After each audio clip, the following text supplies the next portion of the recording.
Hello, everybody. Welcome back to Oscar Buzz. Trevor here, joined by Thomas as always, and we are talking about the TIFF Awards. This is pretty big. It is. I mean, it's TIFF People's Choice, so it isn't necessarily like crossover with Academy voters. However, it is a pretty consistent streak that the winner of TIFF People's Choice is like locked in for Best Picture. This is how it works. Yes. Yeah. And I would assume that remains here, whatever happens. I mean, we're presuming holdovers. I think between us would be the one to win out. And we still get the Venice winner, poor things, the TIFF winner, holdovers, plus like Oppenheimer. Yep. That is the race is constructed. Absolutely. So this will be very, very interesting. We haven't been spoiled. I'm just going to go scroll to the bottom really quickly. Okay. You're going to scroll up, and here we go. Number 3, third place was Boy and the Heron. Okay, so made it. There you go. We made it. There you go. I mean, this was fair. I guess this was expected. You mentioned number of screenings. Everyone liked it. Sure, cool. And glad that is taken because you mentioned off stream that, if this one TIFF People's Choice would it be in picture? I'd still say no. But glad you don't even have to have that conversation. Cool. Yeah, absolutely. Okay, number 2. Number 2 is the holdovers. Okay. Ooh, that's we got something interesting. Okay, I mean, it's still there. Obviously, it's still there. That's cool. Number 1. What one? Ooh, American Fiction. Oh, won. Wow. Okay. Ooh. Cord Jefferson. Yeah. That's interesting. I mean, so this is MGM. I didn't realize people liked it this much. I mean, MGM now not going to be pushing Saltburn. Like, I mean, it's technically Amazon. Technically, it's Amazon. I mean, that's still not. It's decent as a distributor. When they've got something, they can. I mean, I don't know MGM, but MGM's only like Best Picture nomination that they've gotten is like Licorice Pizza in like the last like couple of decades. Like they aren't that great. It's like Amazon and United Artists that get stuff, but MGM in general isn't great. So this is interesting. Is this adapted or original? Adapted. That's a tougher category. I think it can slide in though. It absolutely slides in. Yeah, I think it does slide in. I think this Killers of the Flower Moon, Oppenheimer, All of Us Strangers, American Fiction. I mean, Jeffrey Wright is just another name that will get thrown. Now the question is, if he becomes number 6, I think, over Andrew Scott. Probably, yes. Does he break in? I could see a world in which he does break in. I mean, he's fairly overdue a nomination. I mean, we didn't expect it to be this film, but maybe it is. This is big for it. This is very big for American massive. Fiction. And again, I don't. Do we actually want to put this in Best Picture? I mean, we've lost interest, pardon the pun, in Zone of Interest really as a Best Picture nominee. There is space now for it. I mean, we debated things like Spider-Verse is still always kicking around. I don't really think that's picture anymore. All of Us Strangers, Critical Hit of the Year could be, but it's a bit weird. This feels like it could be something. This makes sense. This does make sense. I mean, it's a very interesting TIFF. Makes a lot of sense. Yeah, it's a surprising winner. I mean, it was received good reviews, but like not the best of the ceremony. It was up there, but yeah, I mean, no placement for Sing Sing, but that's still slated for next year. Yeah, and I guess didn't have enough screenings or whatever. Yeah, no, this is really, really interesting. I wasn't expecting this. And I don't like it feels like if there's gonna be a year that the stat breaks, it's this year. Just based off of the film. Like it isn't like, it's the Fableman. And the amount of stuff that has been premiering to just outstanding. Right. Like it feels like if it's breaking, it's this year. I guess I'd want it number 10.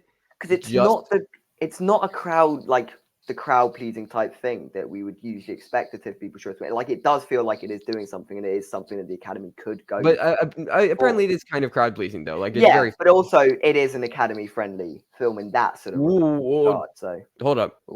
Wait, Golden Globe comedy actors. Jeffrey Wright winning. 10. Not Cillian Murphy. Paul Giamatti would be the only other person. Paul Giamatti could be a roadblock to that. Yeah, Paul Giamatti could make sense. Paul Giamatti could make sense.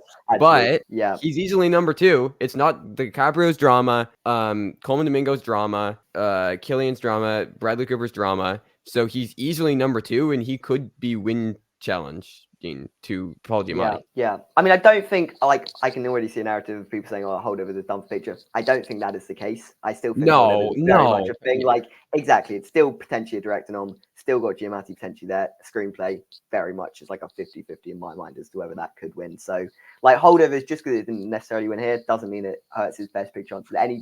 If it didn't place, sure, let's have that conversation. But but again, this is TIFF People's Choice. Like, and it's not voted on by Academy members. It just shows it shows what the general populace is getting excited about out of fall festivals. And it's interesting that it's this. Also, nothing for an Academy of Fall, which we throw out as like also another possibility. Yeah, I mean that and Zone of Interest were both like, No well, Rustin.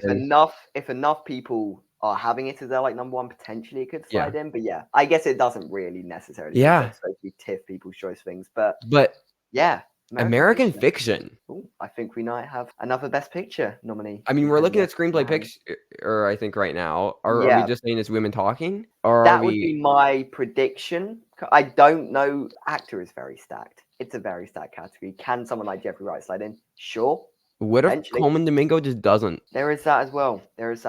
But I mean, all the acclaim out of Rustin was that this is a Best Actor win, like Daniel contender. Detweiler. So yeah, I understand that it's I understand it's Netflix. I mean, the other thing is, speaking of MGM, they can't campaign an actor for their life. They couldn't get Daniel Detweiler in. They couldn't get Alana Hyman for Licorice Pizza, even though they got Picture. They were, co-campaigning along with UA for Women Talking and completely fumbled all of those nominations. They can't campaign an actor.